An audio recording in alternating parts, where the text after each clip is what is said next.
रसखान जी कृष्ण के अनन्य भक्त थे। वे मुस्लिम थे, लेकिन उनका भगवान से इतना अधिक प्रेम था कि उनको देखने वाला देखता ही रह जाता था।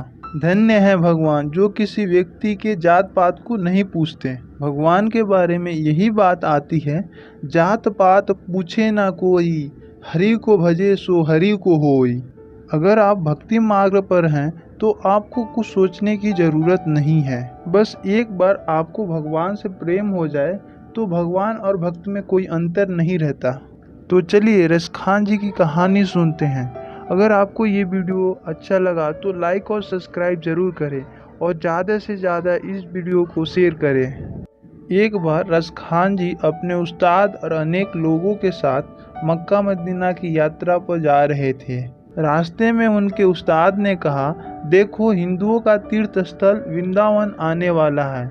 वहाँ पर एक काला नाग रहता है। मैंने सुना है जो ये काला नाग है वो वृंदावन आने वाले यात्रियों को डस लेता है। इसलिए तुम संभल कर चलना, इधर उधर बिल्कुल मत देखना, एकदम सीधे सीधे मेरे पीछे चलना। इतना कहना था उस्ताद जी का कि रसखान जी को उत्सुकता होने लगी, मानो आज कृष्ण जी उन्हें अपनी ओर खींचने लगे हैं। क्योंकि भगवान कृष्ण के नाम का यही अर्थ है, जो सर्व आकर्षण है, जो सबको खींचते हैं। रसखान जी सोचने लगे, ये वृंदावन धाम तो श्री कृष्ण जी का है, फिर यहाँ नाग लोगों को कैसे डस सकता है। ऐसा सोचते सोचते हुए चले जा रहे थे कि भगवान ने अपनी लीला करनी शुरू कर दी। कृष्ण जी ने सोचा, देखूं कब तक ये इधर उधर देखे बिना चल सकता है। बाके बिहारी जी ने अपने मुरली की तान छेड़ी। रसखान अभी बचने की कोशिश कर ही रहा था कि राधा रानी के पाँवों का पायल बजने लगा। रसखान को अपने पर काबू करना मुश्किल हो रहा था। उनको उस्ताद जी की बातें भी याद आ रही थी। अब वो करे तो क्या करे। रसखान जी आकर्षित होते जा रहे थे। इतने में यमुना नदी आ गया और रसखान जी देखे बिना नहीं रह सके। वहाँ कृष्ण जी अपनी प्रिया राधा रानी के साथ विराजमान थे। रसखान जी उनकी एक झलक देख ही ली, मानो आज सब कुछ भूल बैठे। राधा रानी और कृष्ण के युगल छवि को पाकर वे मतवाले हो गए। आज भगवान के रूप में माधुर्य को रसखान जी ने चख लिया। और जिन्हें भगवान का प्रेम का चस्का लग जाए और बाकी चीजों का जरूरत नहीं होता। रसखान जी अब ब्रज की रेत पर लोटपोट हो रहे थे। मुख से उनके झाज निकलने लगा। भगवान उन्हें दर्शन देकर अंतर ध्यान हो गए। रसखान जी भगवान को ढूंढने में लग गए। सभी से चिल्ला चिल्ला कर पूछ रहे थे, तुमने कहीं हमारे सांवरे सलोने को देखा? किसी ने श्याम की प्राण प्यारी राधा जी को देखा? ऐसा कहकर रसखान जी बार बार बेहोश होते जा रहे थे। रसखान जी के उस्ताद आगे निकल गए थे। जब उन्होंने पीछे मुड़कर देखा तो उन्हें रसखान जी कहीं नजर नहीं आया। उस्ताद जी के साथ अन्य लोग हैरान रह गए कि रसखान कहाँ चला गया।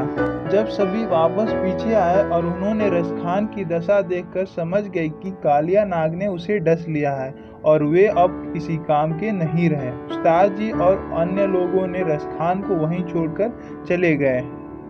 अब रसखान जी वृंदावन में रहने लगे। रसखान को जब होश आता तो कृष्ण को ढूंढने लगते और लोगों से पूछते हैं, तुमने कहीं सांवरे सलोने जिनके हाथ में मुरली है, साथ में उनकी बेगम भी है, कहीं देखा है? कौन है? कहाँ रहते हैं?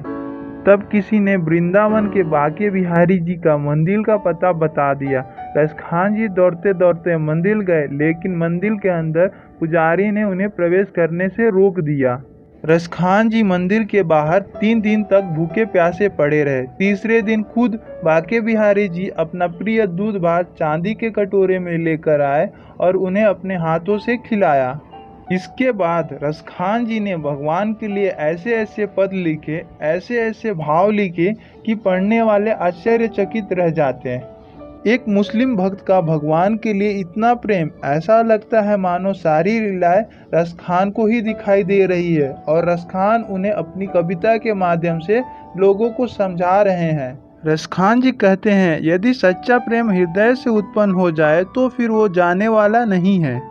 प्रेम प्रेम सब कहू कहत, प्रेम न जानत कोई, जो जन जानो प्रेम तो मारो जगत क्यों रोई। रसखान जी कहते हैं भगवान प्रेम के वश में हैं। प्रेम से आप जो भी उनसे करवाना चाहो वो करने को तैयार हैं। एक बार एक भक्त ने रसखान जी से वृंदावन में पूछता है, अरे वो दाढ़ी वाले बाबा, कहीं बाके बिहारी को देखे हो या ऐसे ही भक्त बन गए?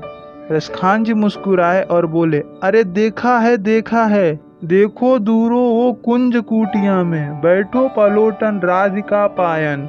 मतलब ये है, सेवा कुंज में श्री कृष्ण जी राधा जी के चरणों कमलों में पलोटल बैठे हुए हैं। इस तरह रसखान जी ने अपना पूरा जीवन भगवान की लीलाओं को गाकर और अपना पूरा जीवन भगवान में समर्पित कर दिया था और 45 वर्ष की आयु में उन्होंने अपना शरीर को त्याग दिया था। दोस्तों, रसखान जी की कहानी कैसी लगी आप मुझे कमेंट कर जरूर बताएं।